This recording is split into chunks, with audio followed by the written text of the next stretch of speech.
Munnamateeka Ssenyonjo Ivan agamba nti ekyaleeta omusolo gwa OTT ky'ekyokuba nti abantu bali basusse okwesoba emikutu gya intaneti. Gavumenti yali eyagala n'okwongera ku nnyingiza yaayo, wabula abantu baatandika okukozesa enkola ez'enjawulo omuli VPN, ekintu ekyafiiriza ebiruubirirwa bya gavumenti. Nga baestimate nti bajja kukolamu biliyoni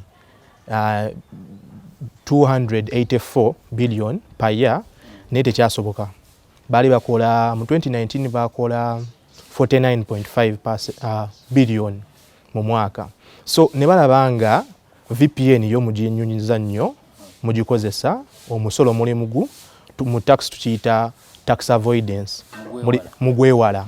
So nga mugwewaze nnyo gavumenti batekola ssente. Tenga ne social media ero olabye badde basibanya abantu nti basobodde eddembe y'abantu bakulu nga bavuma ku social media. Ku mbeera eri mu ggwanga, Ssenyonjo agamba gavumenti teyandireese misolo bwe giti wakati ng'abantu bali ku muggalo nga tebakyayingiza bulungi nsimbi, nga kino ku ludda lw'amateeka gavumenti ebyetooboola ddembe lya bannansi lya intaneti. Budde buno bwe tulimu ekituufu kiri nti omusolo gwo guzze mu budde obubi, kubanga kati fena tuli waka era nsanze ndi waka, kati omusolo kigwo kye gukoze nti kati nanga adde kuba omulimu ogwange teguli ku WhatsApp, teguli ku social, teguli ku Facebook, maybe nga nfunyeyo client. Omulimu ogwange kati guli ku Google, nti ngenda ku URL portal, nti ngenda ku URSB, bana ba registering a company, kati nange ayagala ogenda ku ebyo ebintu neetaaga okusasulira access to the internet. Muzimu ku nsonga gavumenti zeeweza okuleetawo emisolo bwe giti, mwe muli ogw'okuba nti ekendeeza ku nkozesa obi eya intaneti ey'abantu abagufudde omugano okuvumirako n'okuvoola abantu ku mikutu gino. Era omuntu waba ayagala okukola ekintu kyonna ajja sasula omusolo era agenda akikole. Yes, ojja gamba nti kuba ekituufu kiri abantu abamu bajja gamba limit kuba gavumenti yagamba nti obudde bwe tumala ku intaneti bwe buleeta bino ebizibu.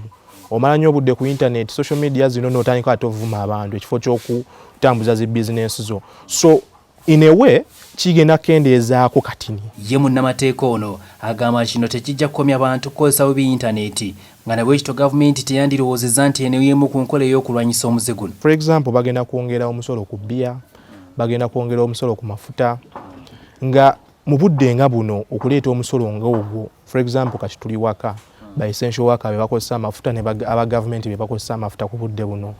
Kiba kati nze mba nfuna ekintu ku booda oba kyonna nga ntumya nnyaanya emu ku booda, kiba kityoboola ddala eddembe ly'abantu. Gavumenti ebeera enyigiriza ate ennyo ku misolo emirala. Munnamateeka Ssenyonjo agamba nti ssemateeka afuga Uganda emisolo gyonna gibagibwa gavumenti giteekeddwa okuba egy'obwekanya, ekintu gavumenti oba oliawo kye yabuusizza amaaso. Mu ngeri emu ssemateeka awa eddembe munnansi okuddukira mu mbuga z'amateeka singa bannansi babeera banyigiriziddwa emisolo. Naye abaaye mitendera ki mw'olina okuyita ng'onaawaaba gavumenti?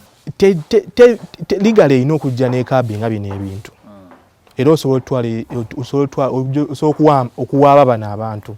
Kuba abantu bagenze bagamba mukyala Nakalema Kano Nakalema wa anti-corruption nti bano abantu ebintu babizinyisa ebbeeyi. Covidex wuuyo wa mutwalo naye omusolo mufuna ku 10. Akantu akamu ako bwe katyo. So gavumenti ebaddeko lax mu ekyo ekintu eky'okuyamba omuntu wa wansi. Emisolo gino egitandise olwaleero gikyalese bangi nga bakubaganya empawa ku buto egigenda okuba nti gisoloozebwa wakati nga balina okugisasula ate nga bali ku muggalo. Nze Hasif Sekiwunga ku lwa STV Select ey'enjawulo.